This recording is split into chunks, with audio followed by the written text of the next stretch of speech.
You know, what's going on, guys? Hold up, right, fam. We're about to have a talk. Now,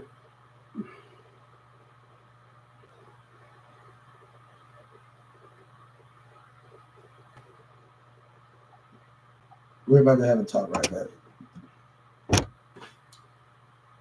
Give me a few minutes. I got good time for my other thing. Come on. Yeah, get money out the way. He be up, baby. He would dream the sellers. All of that. I wanna tell y'all something. I wanna actually have a talk right with you guys right now. I remember sitting in my apartment up there, and my oldest brother, he know everybody, so there's a girl named Sarah. She's white, she's beautiful. And I was just telling Rick about her. We were just talking about her. And one experience I had, she said, Hubert, thanks for everything that you did. So one time she let me smash this, and I was kissing her all over her body, just kissing her and doing all of those things. It's a girl named Sarah. She's different. And she knows my oldest brother and stuff. So I think one time we just smashed on the sofa. She just let me hit this hit it raw and everything. And I was just kissing her on her body and up and down. You know, just kissing her cheeks. You know, when you love somebody, not love, it's not actually that was, but when you actually in just getting the chemistry with somebody, you know, it can be a sexually also you want to kiss their body also in a permanent beat. So I had a chance to just kiss on her while she was just laying down on my sofa. So and while her body was just laying on the sofa. So I had that experience to do that with her while she was in my apartment. So and you know, it's sad that the Rick still asks about her.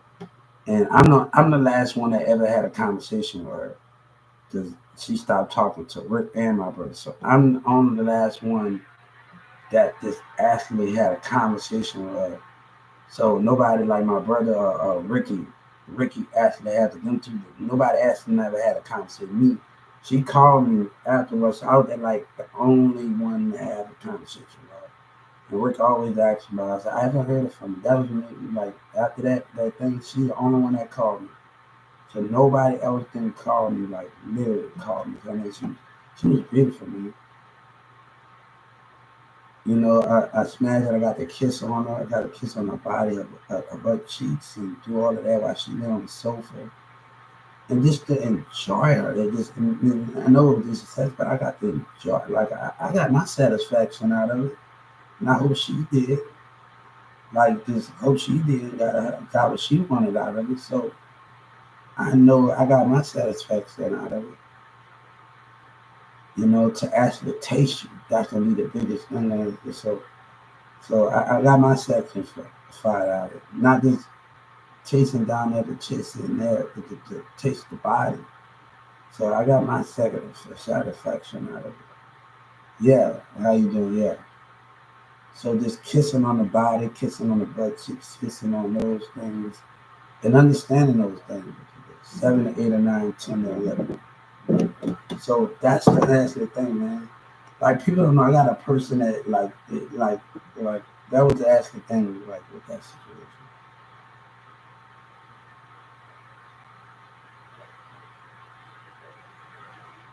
I don't think Cassie would appreciate me talking about this. I don't even think she appreciate me talking about this. And I'm gonna tell me how I had an intercourse and I started tickling her between her chest while we were on top of each other. She said that tickles. That's your tickle spot between your chest. You tickle a woman between the chest while you're in the car. You find that tickle spot. And you just it hasn't, but you just find a heap of that tickle.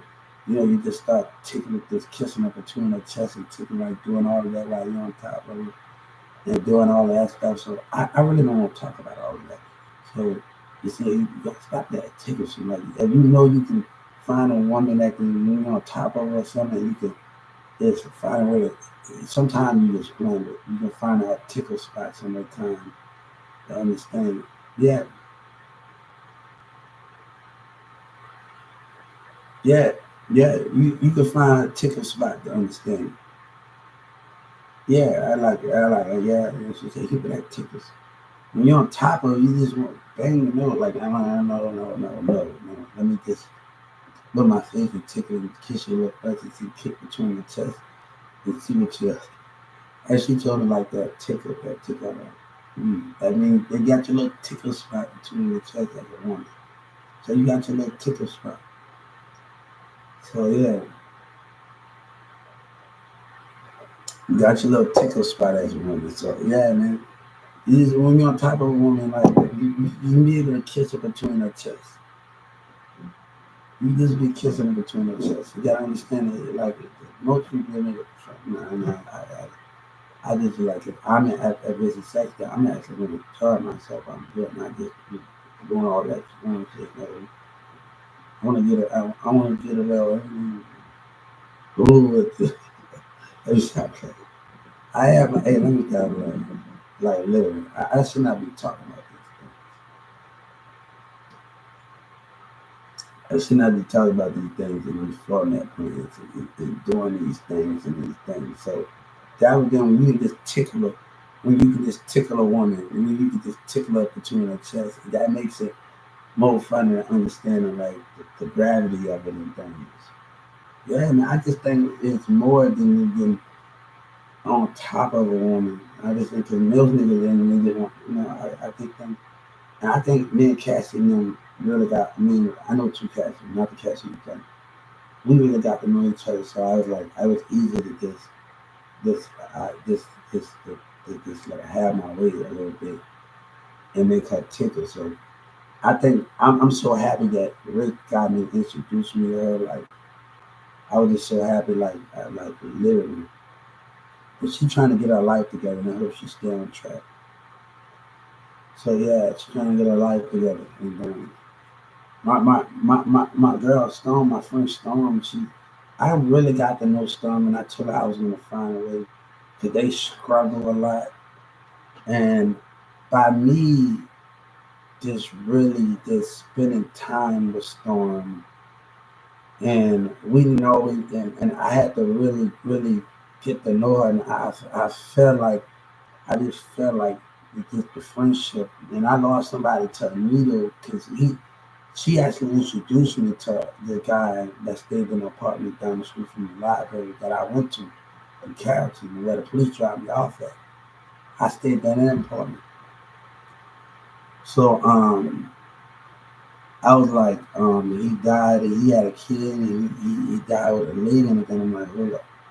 Damn, why everybody I'm meeting like I meet and dying or something. I was so mad because this was a good guy, you know what I'm saying? He just going through it. We all go through it, and like Storm got me meeting people, Mickey and Rick, and like I'm starting to just get to know him, and I'm like getting comfortable, and I can understand him and those things. So it's like when somebody died, and like I'm like, what the fuck going on here, man? I was really like pissed off because of it. I got mad. So I didn't get to see him because Storm used to always bring him to the house. And like he died, and like I'm like, what? Storm used to always bring. We used to always say hey to each other, what's up? And I'm like I still miss him because he used to come to my apartment, say what's up, you and sit on the couch, and I still miss him, like literally miss him, like.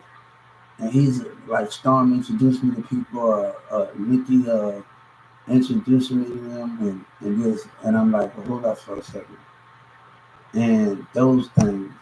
So I be like really like this into around meeting people, and I don't judge them, and like I don't sit up there and judge them at all. Like I don't do that. I ask Cassie, and like I don't sit up there and judge people. That's not never my thing, man. You accept people. You gotta accept them with their struggles and accept them what they go through. You don't sit there and judge, man. People not made for that. You know what I'm saying? We all go through stuff. You know what I'm saying? We all go through stuff like literally, you know what I'm saying? But we go through it we all go through it, but I can't sit up and get it. I get through more stuff. That's why if I tell Sabrina about a story, if she knows something, if I tell her about something, and Mirza didn't handle me the right way. So I can tell her something. I got my ass whipped when I'm the one that got to, and someone as a kid that I'm very on my childhood that I had to go through as a childhood with somebody that was on my nanny side. So I had to go through it. So I was very just in like in that situation, very like literally. But I can't. I've been through stuff, so I can relate to that. So I never told her that. I never told her that. That a situation that I've been through when I was a kid, when something happened, and I got my ass whipped, I'm the one that didn't take it. So I had to really understand something like really. So I couldn't judge her because I've been through that same situation. And you know, and she don't even know. Sabrina don't even know. Like, and I don't tell her my childhood things that she. I don't. I don't. I was open towards it, but I don't tell her everything. That's the thing. Some things I keep, you know. So those situations, and it's not a bad thing. It is childhood like trauma before I came here, like in Texas. It's not a bad thing.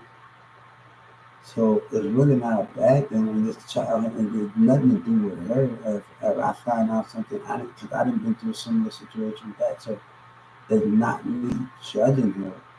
And Mirza, I kind of when Demir told me, I kind of understood a little bit because I've been through something like that. So I kind of understood it, but Mirza took it too far. Like he took it too far. And me and Sabina apologized to each other. I hope everything is forgiven. I just really, we really apologized to each other. Like we really, her mom said it was the time, yeah, dad. So we've been arguing since we was kids and characters. So we really apologized to each other. So it is you can see the maturity level. Demir didn't even take it that far. And the way he handled it, Demir didn't even say those like words like that. He didn't even take it that far. And I could see he just said something, but he didn't take it as far as Mirza took it. That he didn't take. He kept me like, you know now, can you accept it? You know, we can move on from here. He could have did a lot of things different. Because I already set him up. Me and Sabina already talked, but he did it after me and Sabina talked. Mom and them talked. So he did it after that. So you have to understand, he did it after me and Sabina and them talked. And he acted like he had control. So y'all got to know, before Mirza was doing something with Charlie Boy, I was in the picture. Y'all got to realize, y'all people in Texas want to be on songs that me and Sabina one kept breaking up, and I kept getting him on, like getting on his case about how some of the people can't even come up with songs, come up with the hook for it. So I was getting mad at because me and Sabina's back and forth, we walking away from each other. And I realized something when she told me to get away from her. And I said, we used to do that to each other a lot. Like I used to walk away from her, like went to my house and she go to her house. And we not used to talk to each other. Hold up. We not used to talk to each other and things. So when she told me, I told her that before too. I didn't want to talk to her. And I'm like, hold up. This is like we've been telling each other this when we don't want to talk to each other. I did something like I don't want to be around them. Like I just went home. So we would do that to each other while we was kids, like Ashley. But like we both know how important it is, you know what I'm saying? So we can't really, Mirza can't really say on those things. When Sabina, and I don't want nothing to do with him. If Sabina's coming and up and if Sabina's coming and talk to me and this man her, she got to be willing to talk and not be moving on from that. So she tried to call me after they put that stunt on Facebook between that girl and that bitch that was fucking around with MO3 and Yellow Breeze and them and the rest of them, the model black bitch. She thinks she got it all figured out. Mirza lied to me. So I don't know what you. I see the message between you and South Dallas. I had to tell my friend Samantha. I had to tell her, watch out. I had to tell Ricky, watch out, because he got robbed. Watch out for him, man. Watch out for these niggas. I told Rick, you better watch out, man. Mirza got robbed out the CDs, and I already know because I got out of jail and I was at that hotel. And then you don't trust these little niggas, man. So he got robbed. After I told him, man, if you get robbed, that's on you. He got robbed. He come crying to me. But this the little model from Facebook, she want to talk. Nobody got time for that. You don't know that. Girl, you dealing with something beyond your means. So I don't even have a problem with most of the people I talk to anymore. We just drifted away. It was always a different story with me. Like when I like the picture I'm showing up on YouTube and on Instagram, I wish that relationship could have gotten a little closer, but me, I'm in stagnation. I need to know if your spiritual side on my level, if we sitting at the hookah line, if you can actually be on my level spiritually. Now, if me and these two guys were they twins, they different, and we would have hung out with them, me and Cash, and we hung out a couple of times, but we would have hung out more. I think we would have, the bond would have got tight. Really, like Cash is always busy, and we always busy. And I'm always busy. I know I got things going to school. We both going to school and those things. So those are the things, man. But it's a friend that went to Newman Smith with me, and he played on the football team. My brother Newman. He's out on MySpace popping. He was the hottest. Like his shit was this. I told him happy birthday on Facebook. But his shit was the hottest. Like popping on MySpace. Like we had numbers. But he had numbers, like literally on MySpace.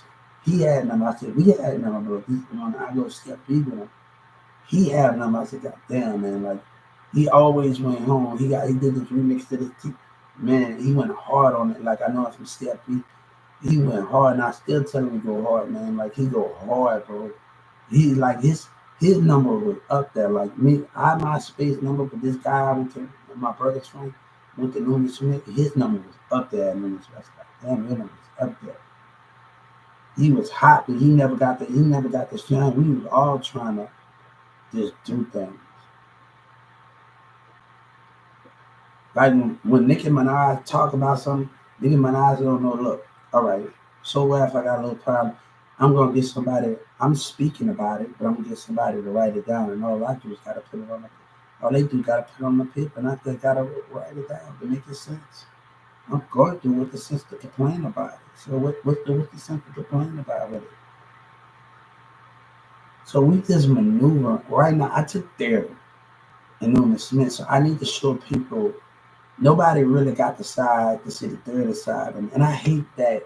And I went to Smith or 7, and back in those times, they got 2 boys and a girl together, but her parents acting some type of way, and we can't. And Miss Gulo can tell we just put that stuff together when she was looking. She had a lab. We had no coordination. I was like, we had no coordination. Miss Gulo, I said, I have Steve was right here, Demir Steve. If he was the Demir Steve, if he was right here right now, she looked at us like, and she saw, like, I still remember Miss Gulo's face, and she did. Because these people, parents are this. We can't they act some type of way. So it's hard for us to be in theater, and it's hard for. It was the best decision I made. Miss Gulo, when Miss Gulo told me to go to the other school and hope that I find my dream. It was the best decision because I see with my other friends and joined classmates, and I'm seeing how far I came with Mr. Pounce and her, Miss Chastity, and Newman Smith, Miss Gulo, and everybody. They sat down I had like 4 more years left. Half of 4 years. And at the end of 2010, I left. And I was like, hold up for a second. And I see Steve, that's one of my friends. He was in a coma, he was back in jail. But we all go through stuff. But it made me realize how far I came, and not to give up because I'm able to accomplish so much, And I've been Demir got this like Demir, you understand? Demir gave me every time I go in Nebraska furniture and Plano, he got that thing where we go spin around and around and around and around. And I said, Demir, all you do is need a game.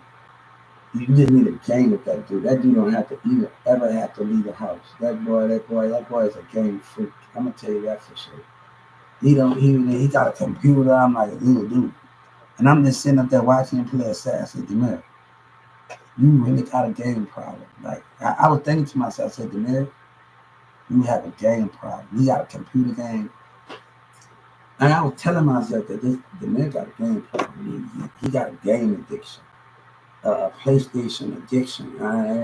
It's not a bad thing that he can create games, but I was like, the man, you really serious with this computer game. And he playing Assassin's Creed.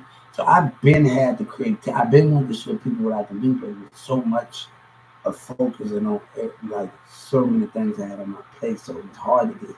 I believed in Walmart and believed in businesses, and I put a lot of things on the back burner when I gave Texas my time and Texas business my time, and I put a lot of things on the back burner in my life when I said I was going to find a way when they denied me. So we are changing the wind. We are doing things totally different. We are closing doors. We are doing stuff totally different, and I have showed you. Governor Abbott can tell Governor Abbott, I've been on this road since 14. You hear me? I was going to job fairs by Perry and that big gym on the carriage. I done been in job fairs at 14. I done been talking to all types of people at 14 years old when I went to Smith.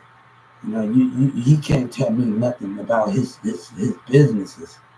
He really can't tell me nothing. And my teacher, Miss Chastity, was right here, and we on video check. You can't tell me nothing, Governor Abbott, about your business behavior. If I was from Miss Chastity right now, we on that video, you can't tell me nothing because we all try. But he's the hypocrite. You know what I'm saying? That's what you're dealing with when people talk about their tax dollars, and he's the hypocrite. My teacher took me to job court twice, and when I went to another school. And they talking about we understand where you're trying to go, but we can't. All right, we don't. I'm not here for them. I'm here to learn. And these Texas schools and these job court don't understand. I'm here to learn. I'm not here. They don't worry about somebody making fun of me. I'm here to grow. See, that's the difference between you leaders, man. You leaders in Texas and job court leaders. Governor Abbott's being a hypocrite, man. But don't ride this wave, and I've been riding this, and he got the nerve to say something and hit democracy. See, I studied Governor Abbott. Governor Abbott don't know him. He don't know I studied him, man. He don't know I studied him. I used to learn about the different branches and everything. And I say, hold up, let me put some of my work to knowledge of what my teacher taught me. And how she taught me about the different branches. Let me figure it out. And how Miss Chastity and Miss Lane and them taught me about the different branches, the legislative branch, the senators, and all the rest of it. So I thought it's really the time to put my knowledge of what my teaching and taught me to work. And I know exactly when we're dealing with autism, I know exactly where to go. I know exactly what I needed to know to address some issues that I needed to address with you. See, that's the problem. They were to lie and you had to take their side. See, me, I've been on this road a long time. Let me tell you, if you go to Creekville, where before there was a Walmart, that was an Albertsons, and all these Albertsons, and that person denied the racism. But should we give up? No, we should not give up because of one job behavior. When we go to a job interview, and I'm going to job court in my first year, and they acting like that. Should we give up? No, we don't worry about them. We don't worry about them, and they're like Governor Abbott. He don't know nothing, but he'd be a hypocrite with his people and his job people, baby. I've been riding this wave since 14.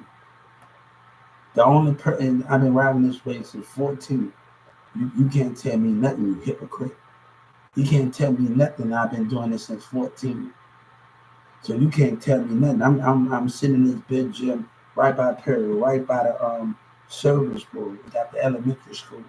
They have job fairs, different businesses coming there. And we talk.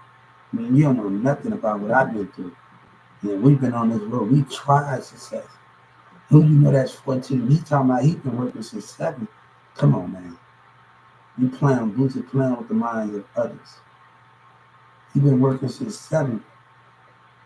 Come on, man. Come on. You 7 years old, Pop. You still a damn baby. I can't even do nothing at that damn time. Come on.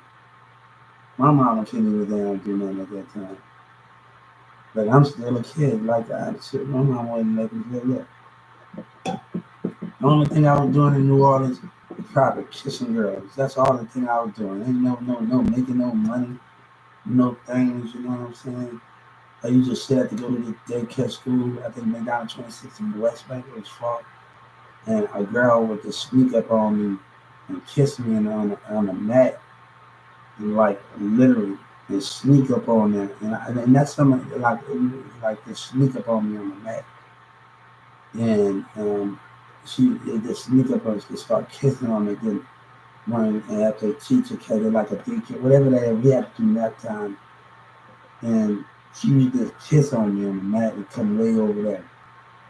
Even though I was in Appaloosa as a kid, and I had to stay with other people. My mom was always working, and was always working. And some girl, like I stayed with my grandma, and some girl, and we stayed in another person's house until my brother grandma got his house, and some other girl just come up, some other kid just come over there. Like I've been through a lot, man. To come over there, like and no people talk about these things when you're going through so much when you're a baby and your mom is working and you going with a person, grandma to the country, Appaloosa. Your mama not heard of that. She's working. And you just gone with these people and you stand with these people. So it's hard to talk about those traumas that people as a kid and as the thing that you're going through. Like literally, it's hard to do that. So, those are the things that what you're going through with that format. So those are the avenues of what we're going to say. I've been through a lot, man. It's something I can still like. I still remember when I was marching through Fantasy Rings and the Waters, marching through the Superdome. I was marching through the Superdome and seeing my face on the Superdome. That was the most important thing, man. Like this, like I still remember, like God said, don't forget the things, the good times we had. They turned Fantasy Rings into elementary school. Yeah. Not more, no more of a yeah. But I found that I wasn't even supposed to be in that, man. I'm like, hold up. No, they got my records and then like, no, what you doing in high school? Like literally, no, you gotta go back. Like they telling you what you doing in high school. So they already had my records and why you doing what you doing in high school? So I went to middle school in Plano. So I had a great teacher in Plano. I stayed there like 2 years. My cousin them left before I did. I had an extra year left. I had an extra year left. So my cousin them stayed in Plano, and I had an extra year left. So I had a great teacher in Plano. She was great, man. Man, my school teacher was great. I mean, look, I still remember her, like still remember her face and things. She was great as heck. My middle school teacher in Plano. So yeah, I had to start all the way back from because I wasn't even supposed to be in the grade. Like they get stuff mixed up. The school gets sometimes things mixed up sometimes. So like you put them in the class and you don't put them in that class. So they always messing up stuff and they come and pull you. You don't post them in it. So like I wasn't even supposed to be in it. So before you like yeah. So I had to really before they actually took me to high school and they had to catch on to something in the school like. So I had to start from there. So yeah. So I like damn all that time I was in even when I was in New Orleans, I wasn't supposed to be in high school and you tell me, man, like yeah. My mom know how to get my records, but then like the schools and the other schools was talking like, no, you're not in the grade that you're supposed to be. You skipping grades. You're not supposed to be in that. So I came with 20 pairs of clothes. So I had a great middle school teacher in Plano. Because they had in Plano, you got a middle school and you got a high school campus in Plano. Yes, we can. You got all of those things in Plano. You got all of those things in Plano. So I was on the middle school campus. So I was on the middle school campus. Okay. So yeah, to see my cousin's baby mama and see them and my cousin's baby mama kids, and I said, I haven't saw y'all in a while. Y'all probably, yeah, they baby mamas know me, but I saw them in Frisco Mall. Like, I was just telling my mom, my dad would tell me stories about his sister and his brother and them. And I never believed in him. My cousin tried, all the rest of them. But I had never believed into Katrina. I said, it's my dad, he's actually telling the truth. Like, your dad tell you stories, but you don't actually believe it. I really, and my mama told me I saw my dad's brother. I was like, I don't remember because I'm always going to Slidell. I go in Slidell, yeah. I go in Slidell and stay with my cousin Elvis and over there for the summer. But I never got like my dad damn telling the truth. He be telling me some story, driving a little bit. Like and I like he's actually telling me the truth about his I didn't think he even had a sister. I'm like I said, Dad, you really got no sister, really. Like really, you tell you that you really got a sister. You know you don't really got no sister. I like hold up. Then I said he really do got a sister. I'm like really do got a sister. Like I met my two money. I was like, hold up, he really do got a sister. I'm like, he used to tell me stories. You know how your dad used to sit you on the lap, take me on the East Bridge, and he used to tell me some stories, and then he'd get me on the beer, get a little beer. My dad had his little beer. He used to tell me little stories about his sister and him and his brother. And I said, Dad. Yeah. You tell him and I was down there in 2010 and 11. I was down there, and he took me to the corner store. About 2010 and 11, I was down there. He took me to our old store in the East, and when he stayed by Livingston, my brother wanted to go to Livingston, and he took me by there.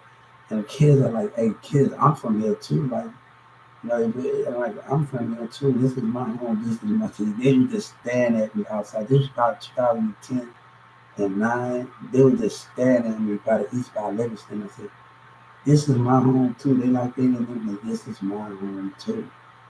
And I like home too. I used to act like Stone Cold and the Rock, and other grown-ups couldn't even take me serious. Big G family would say, "Hubert, stay your bad ass out of trouble." Everybody did. Darlene on Facebook, she got on my she started. I was on my other Facebook, and she got on my case about it. She said, "I'm about to start cracking jokes on everybody." And I said, "You can't care, but whoever wanted, I'm gonna start cracking jokes on everybody." Darlene plucking everybody. So Darlene hit it. I said, "You ain't gonna crack a joke on me. I'm gonna tell everybody off." And Darlene said, "Oh, you smell acting like the Rock." I was like, "Oh, she really did do that." So she really did do that, like, and crack a joke on me, man. And Nisha and them still can't take me serious. Like, Darlene, like, they in New Orleans right now. He was a boy, like, they still think I'm that same little kid that act like a wrestler and stuff. Like, boy, like, she little boy, she got a kid now too. They, like, and I said, boy, and I said, hey, all right, come on, can I call, man? I'm still acting. You think I'm still acting like that little wrestler and thing? And I'm still acting like that wrestler. And BG family, man, I remember seeing BG with a green and black motorcycle, and he showed me the raps. Said he still get badass out of trouble, and he gone to the studio because he was about studio. And BG got a green and black motorcycle. He got a green and black motorcycle. So like we was playing with fire extinguishers. And they would get on our ass about it, like in the apartment, like you say, y'all need to stay out bad and try. I told you I used to act like Stone Cold and put a cold drink in water. I tell my son my story, he be like, no, serious. I tell my son my story, he be like, no. I said I could make wrestling. I used to play guitar. He don't think I used to play like with the toys, man, and stuff like had the green range and the twisters and the turn his head. I said, he don't think I was a wrestler. I said, you must don't know. And he told me I'm not a DW fan. Like, hold up. Like, come on, man. I grew up on DW.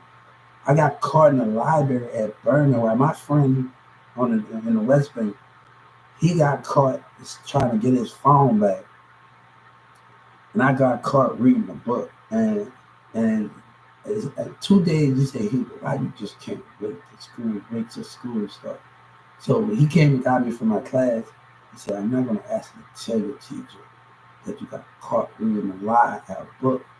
That's something mighty stupid. So he actually kind of helped me out. And we just can't wait for 2 days. And he actually helped me out with that. Like, he said, I told you, he got my teacher. He said he was just standing outside. Really, that would be my teacher was looking at me and said, that would really, really sound mighty crazy. Your teacher, my teacher looking at me, it would sound mighty crazy that you got caught in a library reading a book and you just couldn't wait for 2 days. Get money started where he was, baby, he was junior service. And you couldn't wait for 2 days and like literally, and like, I was like, I should have been there. Like, he get caught in the classroom. I'm in the library room, but he got the fast, like, what you doing in this library, boy? Man, you can't wait for 2 days. You know, I had a dream about my community. It was real built. It was built back. It was like New Orleans was built bigger and better, man. Everything was big.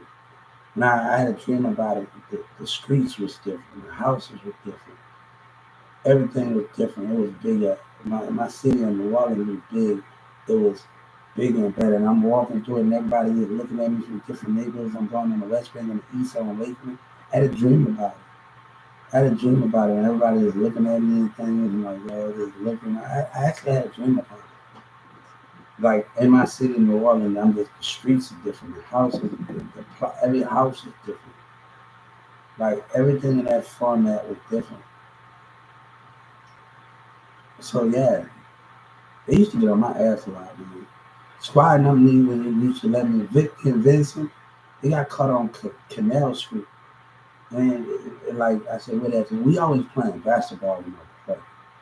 So it's hard. Like the reason why I got stabbed was, you know, people give me a little influence at a young age, like the number one stunner, like my brother and his friends and everybody used to show tapes of smashing other girls in the thing.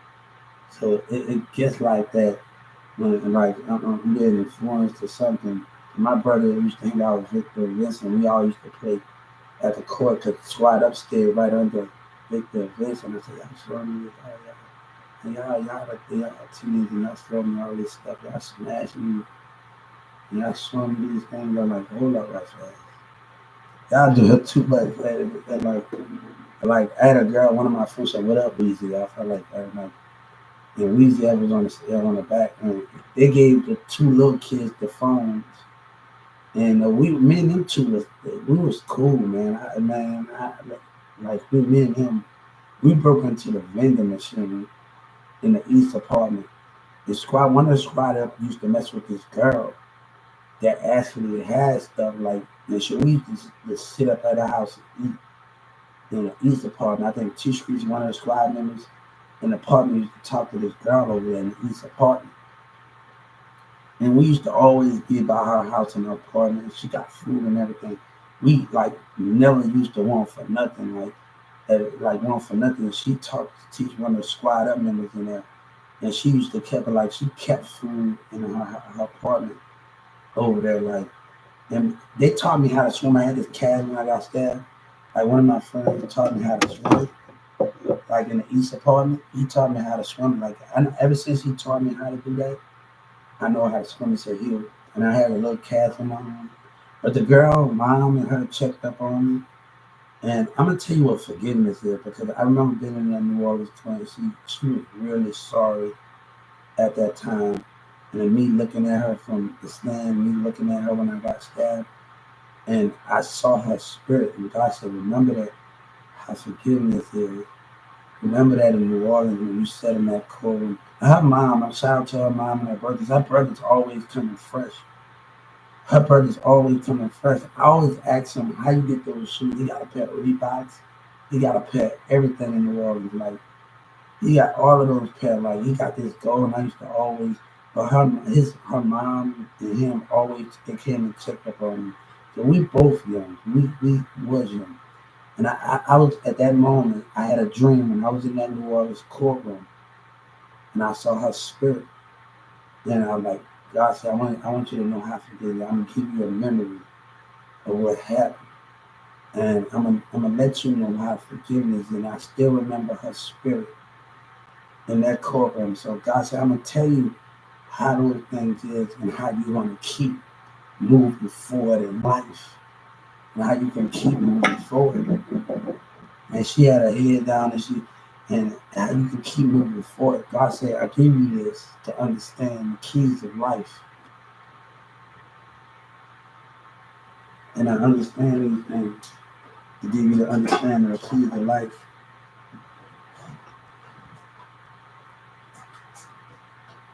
To understand the keys of life. I give you these things to understand the keys of life. So with those things, to understand